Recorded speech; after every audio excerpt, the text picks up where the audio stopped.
नारद उवाच प्रणम्यां शिरसा देवं गौरीपुत्रं विनायकं भक्तावासं स्मरे नित्यमायुकामादसिद्धये प्रथमं वक्रतुण्डं च एकदन्तं द्वितीयकं तृतीयं कृष्णपिङ्गाक्षं गजवक्त्रं चतुर्थकं लम्बोदरं पञ्चमं च षष्ठमं विकटमेव च सप्तमं विघ्नराजं च दूर्णवर्णं तदाष्टकं नवमं बालचन्द्रं च दशमं तु विनायकम्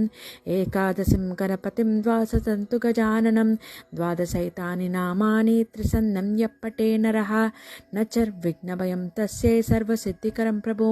विद्यार्थी लभते विद्यां धनार्थी लभते धनं पुत्रार्थी लभते पुत्रान् मोक्षार्थी लभते गतिं